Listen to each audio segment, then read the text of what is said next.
Ada 4 tangki air berkapasitas 1.000 galon dengan kondisi tertutup rapat.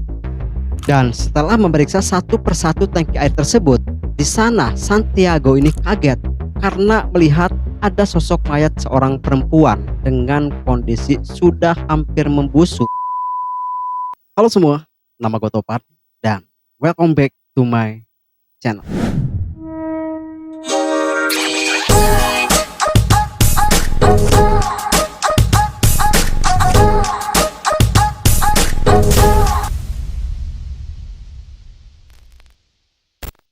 Kali ini kita akan membahas salah satu kasus yang sebenarnya udah lama banget pengen gua bahas gitu ya.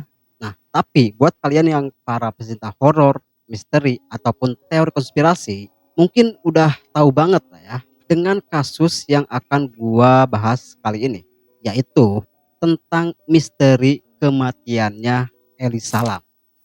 Di mana kasus yang satu ini itu memang sangat populer banget di kalangan para pecinta misteri, terutama di kalangan para pecinta teori konspirasi. Jadi, buat kalian yang belum tahu nih, Ellie Salam ini adalah seorang gadis yang ditemukan sudah tidak bernyawa dan mengambang di dalam sebuah tangki air di salah satu hotel yang berada di Amerika Serikat. Nah, dia ditemukan meninggal itu setelah dinyatakan menghilang selama beberapa minggu. Kematiannya Ellie Salam ini itu menarik perhatian publik internasional dan menjadi salah satu kasus paling aneh dan mengerikan dalam sejarah modern. Nah, karena begitu banyak banget nih spekulasi dan teori-teori konspirasi mengenai kematiannya yang misterius ini, Mak.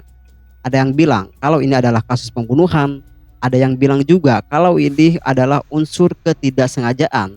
Nah, tapi gak sedikit juga nih yang menyimpulkan kalau kasus ini itu ada kaitannya dengan hal-hal mistis karena memang sangat aneh banget, Mak. Dan sampai sekarang kasus ini pun masih menjadi misteri besar yang masih belum terpecahkan.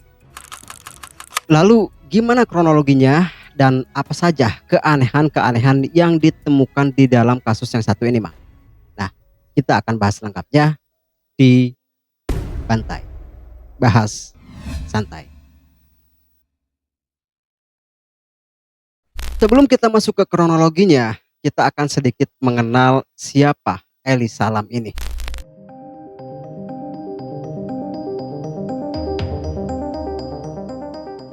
Ellie Salam atau dengan nama lain Lam Hoyi lahir pada tanggal 30 April 1991.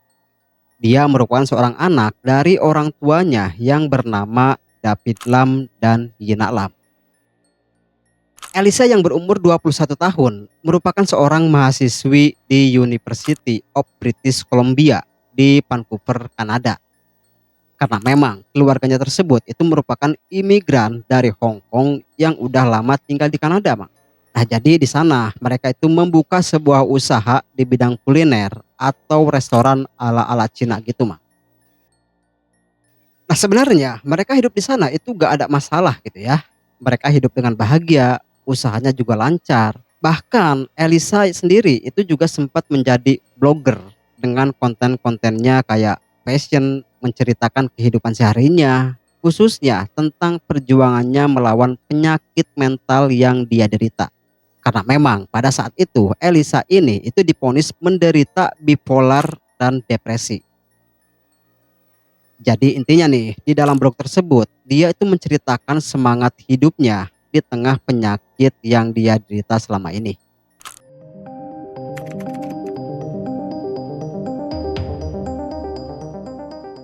Pada suatu hari nih, si Elisa ini itu meminta izin kepada orang tuanya untuk pergi berlibur ke California. Ya kayak tur gitulah. Jadi katanya dia tuh ingin mengunjungi beberapa kota yang berada di USA. Jadi bisa dibilang solo traveling gitulah ya. Nah, tapi karena dia adalah seorang cewek dan perginya juga sendirian, si orang tuanya pun itu mengizinkan. Tapi dengan syarat harus selalu memberi kabar kepada mereka setiap saat. Di mana dia transit, terus lagi ngapain aja, sama siapa. Pokoknya harus selalu laporan kepada orang tuanya di setiap harinya gitu, Mak. Nah, di sana si Alisa ini pun itu setuju dengan syarat yang diberikan sama orang tuanya tersebut. Nah, singkat cerita nih, Akhirnya pada tanggal 26 Januari 2013 sampailah si Elisa ini di USA. Di sana dia tuh menginap di salah satu hotel bernama Hotel Cecil dan berencana untuk tinggal di sana selama 3 atau 4 hari sebelum dia melanjutkan perjalanannya ke Santa Cruz. Nah, di Hotel Cecil ini, di sana dia bertemu dengan seseorang yang kita sebut aja mawar lah gitu ya, yang pada saat itu sedang liburan juga, Mang. Nah, setelah mereka ngobrol-ngobrol nih, akhirnya mereka pun memutuskan untuk tinggal bersama di satu kamar. Karena ya biar lebih murah gitu ya, bisa patungan. Toh mereka juga sama-sama cewek gitu kan.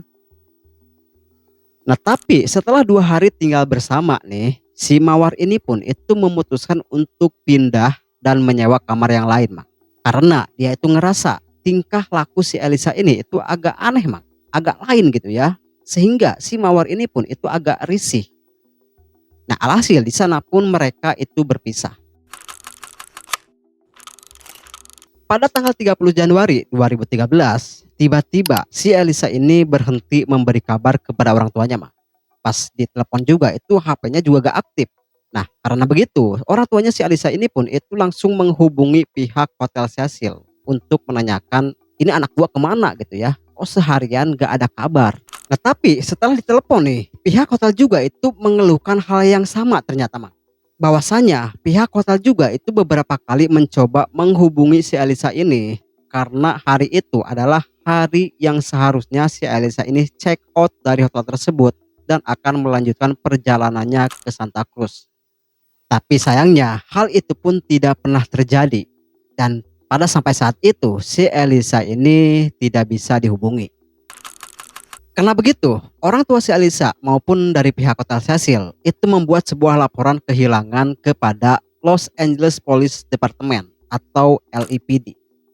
Alhasil, pada tanggal 6 Februari 2013, LAPD itu merilis detail dan mengadakan konferensi pers mengenai kehilangan Elisa Lam ini. So with that, that's pretty much all I have as far as details on the case. If you have any questions, I can entertain them now.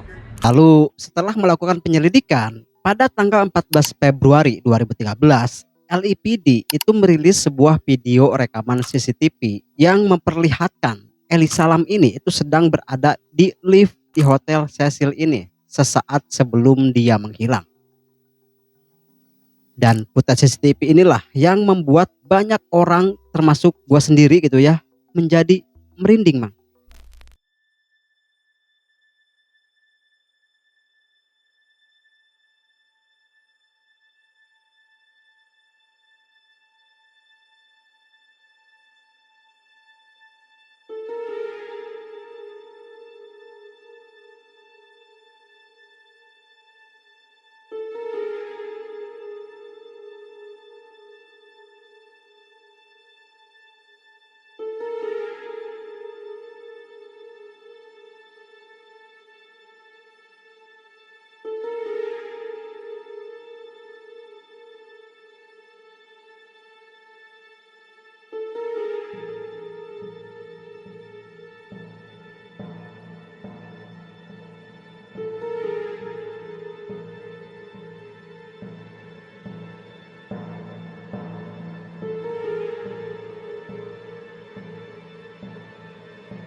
Seperti yang barusan kita lihat ya, perilaku dari Elisa ini itu memang benar-benar aneh gitu, Mang.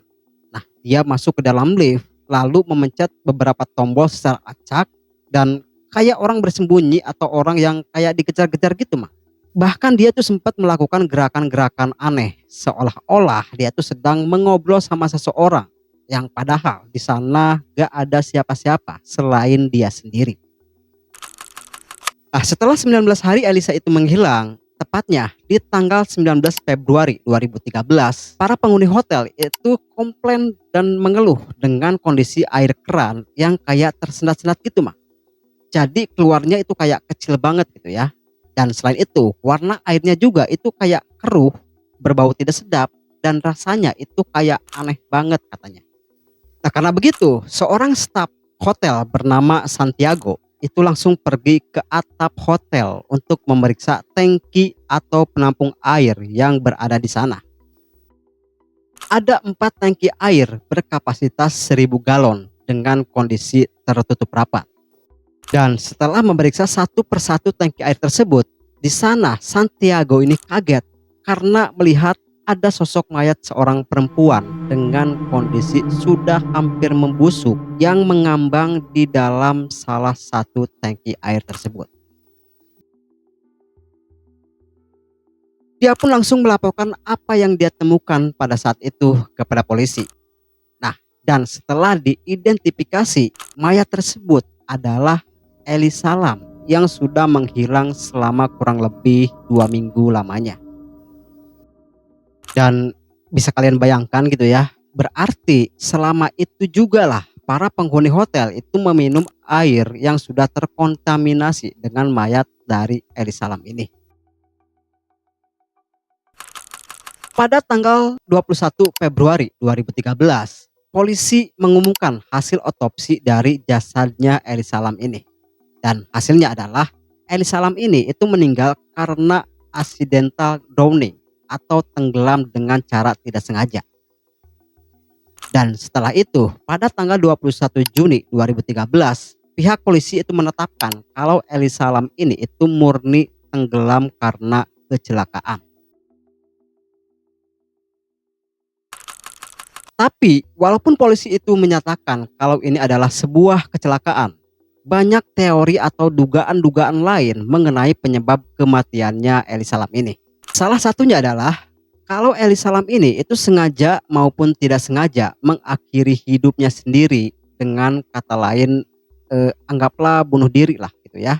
Nah karena mengingat dia itu divonis menderita bipolar disorder dan depresi, jadi ya bisa aja nih kalau dia itu sudah tidak tahan lagi dan menyerah lah dengan penyakit yang dia derita selama ini. Karena memang banyak banget nih kasus di mana seseorang sudah tidak kuat dengan kondisinya pada saat itu, mau itu masalah kesehatan atau masalah finansial gitu ya. Ya mereka lebih memilih untuk mengakhiri hidupnya gitu Mang. Atau bisa jadi nih kalau pada saat itu penyakit Elisa ini itu sedang kambuh, tapi pada saat itu dia sedang kehabisan obatnya yang rutin dia konsumsi. Nah karena diketahui nih selama dia menderita penyakit tersebut, dia itu harus mengkonsumsi 4 jenis obat setiap harinya. Diduga kalau pada saat itu obatnya itu habis, sehingga secara tidak sadar dia pergi ke atas, naik ke tangki air, terus kepleset dan jatuh ke dalam tangki air tersebut. Tapi pernyataan polisi mengenai Elisa ini kecelakaan dan dugaan Elisa ini bunuh diri, menurut gua itu kurang masuk akal gitu Mang. Kenapa? Oke lah polisi menetapkan kalau Elisa ini murni kecelakaan gitu ya. Nah tapi yang jadi pertanyaan besar adalah bagaimana Elisa ini bisa sampai masuk ke tangki air Mang? Apakah dia gabut terus nongkrong di atas tangki air kemudian dia kepleset dan jatuh ke dalamnya gitu kan? Satu alasan yang kurang masuk akal menurut gua ya. Lagi pula, tidak semua orang bisa naik ke atap hotel tersebut, Mang. Hanya staf hotel yang mempunyai akses yang bisa naik ke rooftop tersebut. Itu pun hanya sebagian saja. Lalu, sebenarnya di sana itu ada sensor yang akan memicu alarm kalau ada orang asing yang terdeteksi di sana, Mang. Nah, tapi pihak hotel sendiri itu tidak pernah mendengar alarm tersebut berbunyi. Dan lagi nih, untuk bisa sampai ke atas itu bukanlah hal yang mudah, Mang. Setidaknya harus melewati 4 anak tangga dan beberapa pipa yang cukup rumit. Jadi bisa disimpulkan nih, untuk bisa sampai ke tangki air, seseorang itu harus melakukan banyak usaha yang tidak mudah gitu, Mang. Apalagi dilakukan seorang cewek. Untuk dugaan kalau Elisa ini bunuh diri, terlepas itu sengaja maupun tidak sengaja gitu ya. Kalau mengingat penyakit yang dia derita, ya dugaan ini itu memang cukup memungkinkan, Mang. Apalagi kalau udah menyangkut depresi. Tapi ya balik lagi ke pertanyaan di awal tadi, Mang. Bagaimana bisa Elisa ini sampai ada di dalam tangki air? Nah, Padahal kalau kalian tahu tutup tangki tersebut itu sangat berat dan tertutup rapat. Jadi menurut beberapa ahli, walaupun Elisa ini berhasil sampai ke rooftop, sangat tidak memungkinkan seorang perempuan seperti Elisa ini itu mampu membuka tutup tangki tersebut sendirian. Dan lagi-lagi ini sangat tidak masuk akal menurut gua gitu ya. Karena kalau kalian tahu nih, pada saat mayat Elisa ini ditemukan, tangki air tersebut itu dalam keadaan tertutup rapat. Dan air yang di dalamnya itu hanya sekitaran 3/4-nya saja. Nah, pertanyaannya adalah, kalaulah saja Elisa ini emang benar-benar melakukan bunuh diri gitu ya, gimana caranya dia nutup tangki air dari dalam? Jangan dulu tangki air sebesar itulah. Nah, coba deh kalian masuk ke dalam toren yang biasa dipakai nampung air di rumah-rumah tuh ya. Nah, coba kalian masuk ke sana, terus coba tutup toren tersebut dari dalam. Pastinya itu akan susah banget gitu ya. Nah, jadi secara tidak langsung, pernyataan polisi kalau Elisa ini kecelakaan dan dugaan kalau Elisa ini melakukan bunuh diri itu semua terbantahkan. Karena begitu, muncullah dugaan baru nih yang mengatakan kalau ini adalah kasus pembunuhan yang dilakukan oleh staf dari Hotel Cecil ini sendiri, Mang. Di mana si pelakunya tersebut itu mempunyai akses untuk memanipulasi kamera CCTV dan orang yang leluasa gitu ya. Sehingga dia itu bisa naik ke atas rooftop dan menaruh mayatnya Elisa ini di dalam tangki air. Kenapa ada dugaan seperti ini gitu ya? Karena Mang, sebelumnya kasus seperti itu memang pernah terjadi gitu ya. Ada kasus pembunuhan nih di salah satu hotel di mana pelakunya adalah staf hotel itu sendiri. Nah, tapi kalau memang benar begitu, apa motif dari si pelaku? Apakah ini perampokan atau pemerkosaan atau apalah gitu ya? Gak ada yang tahu. Dan lagi nih, sebenarnya Hotel Cecil ini itu mempunyai histori yang sangat lama. Udah banyak banget kasus-kasus yang terjadi di Hotel Cecil ini. Nah, untuk lebih jelasnya mungkin nanti kita bahas di akhir video.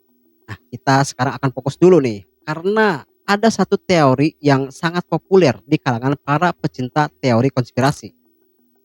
Ya, walaupun ini agak konyol gitu ya, karena menyangkut dengan hal-hal mistis mah.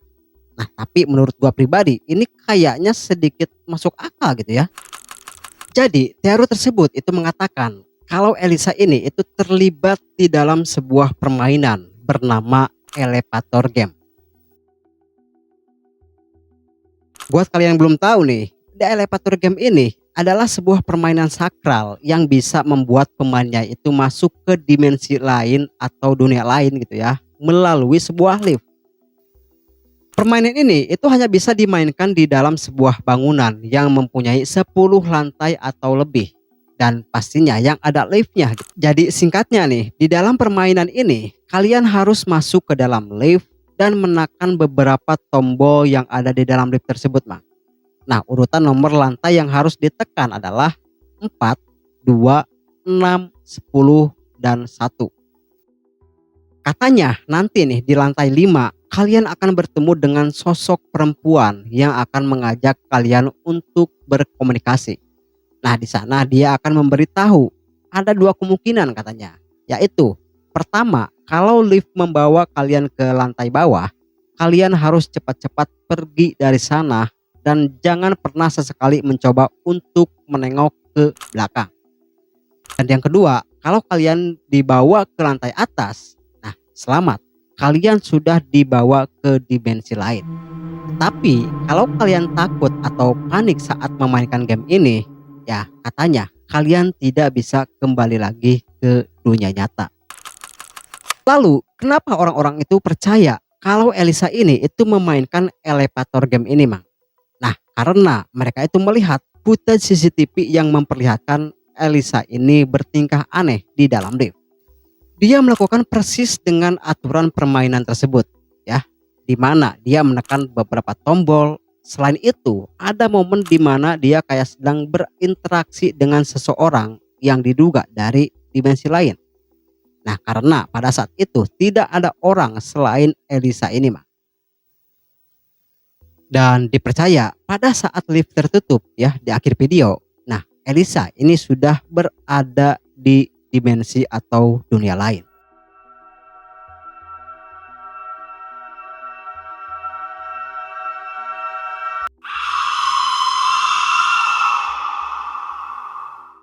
Kalau melihat gerak-gerik Elisa ini, ya teori yang satu ini itu emang cukup masuk akal, Mang. Tapi ya mau gimana pun, hal-hal seperti ini itu emang nggak bisa ditelan mentah-mentah dan nggak bisa dijelasin secara logis juga.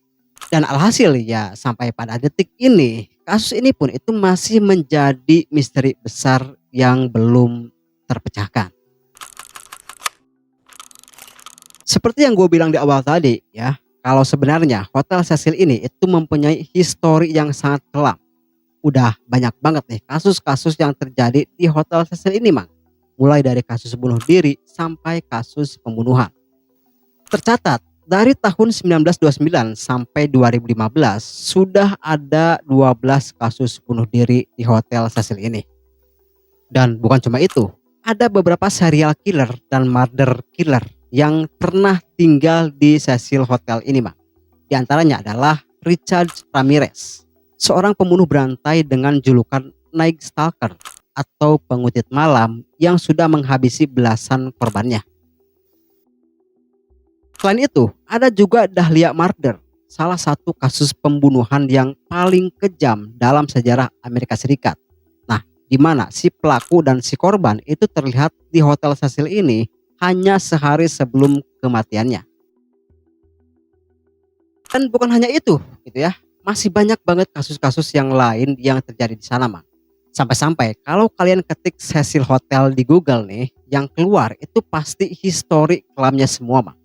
Dan otomatis membuat Hotel Cecil ini itu menjadi salah satu hotel paling angker. Dan lagi nih, Hotel Cecil ini itu berada di daerah dengan sebutan daerah Skid Row. Jadi Skid Row adalah sebutan untuk daerah atau bagian kota di mana daerah tersebut itu ditinggali oleh para kriminal, pecandu, pemabuk ataupun preman-preman gitulah ya. Nah, jadi semua jenis kriminal itu ada di daerah tersebut, Mak.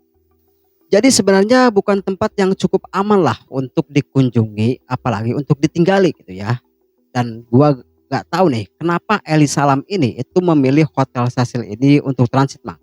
Yang gua yakin lah kalau sebelumnya dia itu pasti riset-riset dulu mengenai hotel ini sebelum dia pergi dan memutuskan untuk transit di sana, gitu ya. Apakah karena dia seorang penulis blog yang ingin menulis tentang Hotel Cecil ini, atau memang mungkin dia benar-benar gak tahu mengenai Hotel Cecil ini. Lalu, apakah semua sejarah kelam Hotel Cecil ini ada kaitannya dengan misteri kematiannya Elisa Lam? Atau apakah memang benar kalau Elisa Lam ini terjebak di dalam sebuah permainan bernama elevator game? Atau mungkin kalian ada pendapat lain mengenai kasus yang satu ini? Nah, tulis pendapat kalian di kolom komentar.